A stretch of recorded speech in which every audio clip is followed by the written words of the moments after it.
मेरे दर्शनों को लेकर इसकी लालसा अत्यंत तीव्र है, परंतु इसके इस देह में इसकी ये मनोकामना पूरी नहीं हो सकती। इसे मेरा राधा मंत्र बतलाओ और तत्पश्चात राधा कुंड ले जाओ। अवश्य।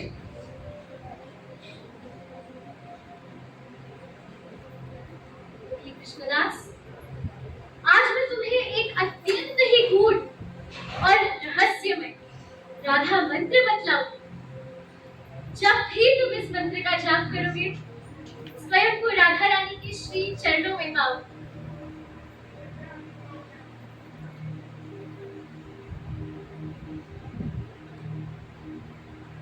श्री राम। श्री राम। वृंदा, क्या तुम इसे राधा कुंड ले जाओगी? वृंदा देवी दुखी कृष्णदास को राधा कुंड में स्नान कराने के लिए ले जाती है। राधा कुंड में स्नान करते समय इस मंत्र का ध्यान करना। आज तुम्हारे साथ कुछ अद्भुत घटने वाला है।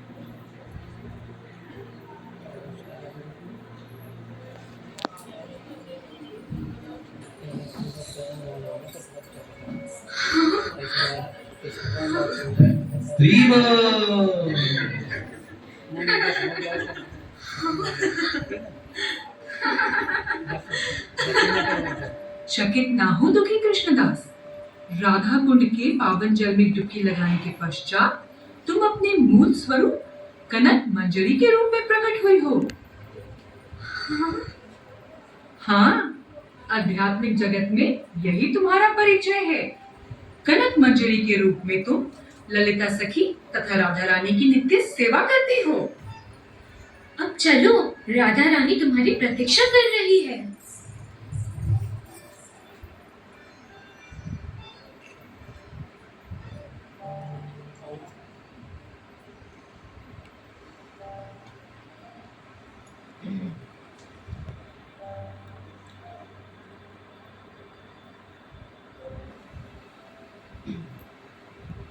मखेश्वरी, क्रियेश्वरी, पदेश्वरी, सुखेश्वरी, त्रिविक्त भारतेश्वरी, ब्रह्मांड शासनेश्वरी, रमेश्वरी, शमेश्वरी, प्रमोद काननेश्वरी, ब्रजेश्वरी, ब्रजाधिपे, श्री राधिके नमोस्तुते।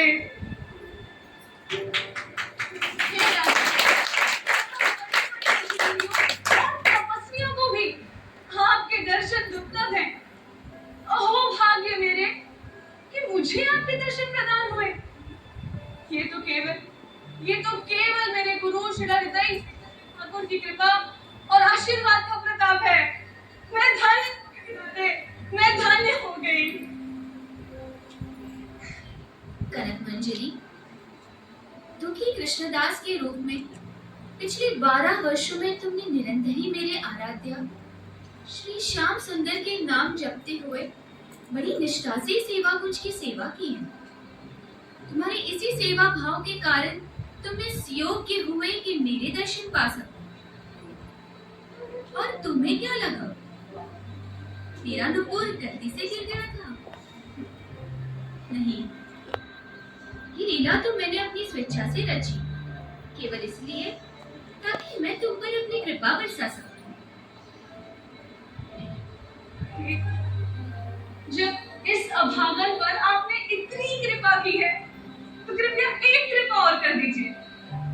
ये नुपुर मैं स्वयं आपके श्री चरणों में पहना सकूं, ऐसा अवसर प्रदान कीजिए।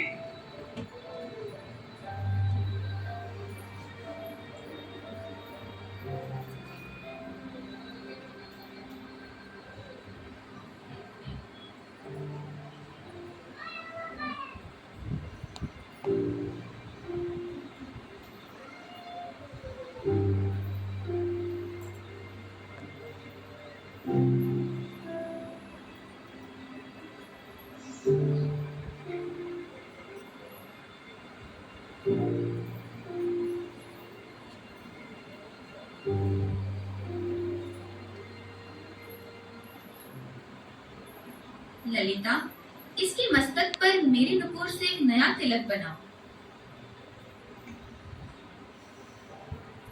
क्योंकि तुम कृष्ण को प्रिय हो। आज मैं कुछ कुछ ऐसा करने जा रही हूँ जिससे कि तुम्हारी कीर्ति सदा के लिए प्रसारित रहे।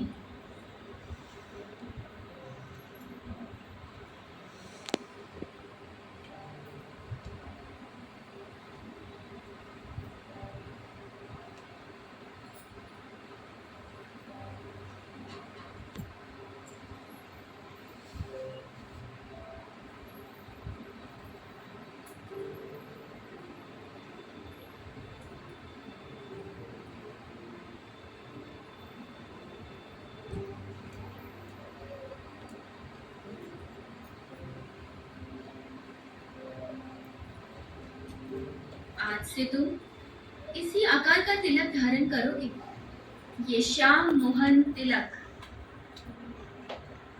नया तिलक तो मिल गया, परंतु मुझे लगता है इसे एक नया नाम भी दिया जाना चाहिए। भौतिक जगत का इसका नाम दुखी कृष्णदास बड़ा ही भद्दा नाम है। कृष्ण का दास दुखी हो सकता है भला, इसीलिए इसका नाम बदला जाना चाहिए।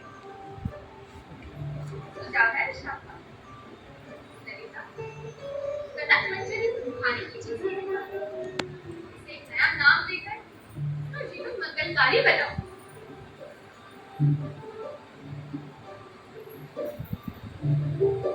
हाँ?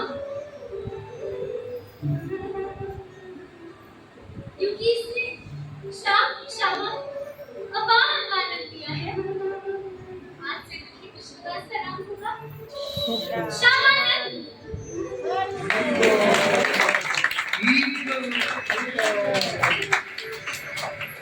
क्या? और श्रीमती राधारानी को उनका याद हुआ लुटने पहना।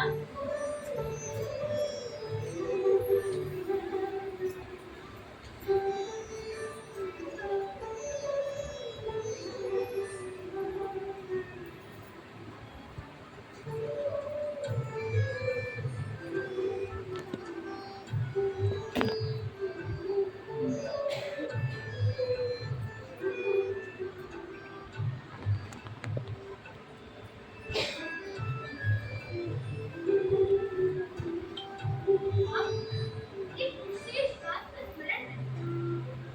आज यहाँ कुछ भी घटित हुआ है। जो कुछ भी तुमने सीखा है, इसका उल्लेख तुम किसी से नहीं करोगे। किसी से भी नहीं करोगे, अन्यथा तुम्हारे नसीब निश्चित है और तुम राधा रानी के कृपा से वंचित रह जाओ। हाँ, चाहो तो जीव गोस्वामी मात्र हो तो बता सकते। मैं आपकी इस आज्ञा का अर्थात आप मुझे पूरा लौट जाने के लिए कह रही हैं? नहीं, नहीं, हे राधे, आपके साक्षात दर्शन पाने के बाद भला वो कौन सा जीव होगा जो माया और दुखों से भरे भौतिक जगत में लौटना चाहेगा? मुझे इतना घोर मत दीजिए।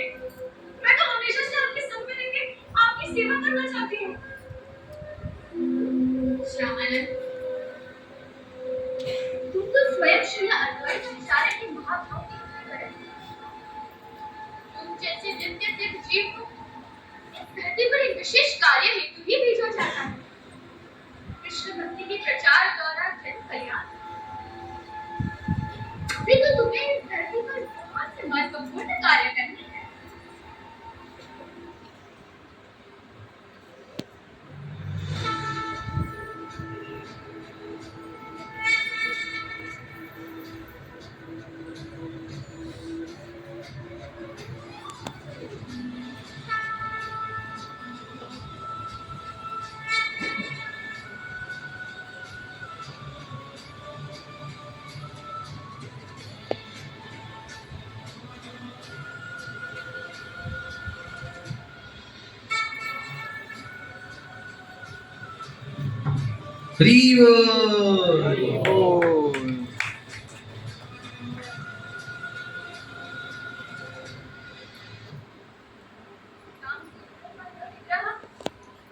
पूरी सृष्टि में मात्र एक विग्रह है जो मेरे हृदय से प्रकट हुआ है। इस विग्रह की नित्य सेवा तुम्हें मेरे हृदय से होने वाली पीड़ा को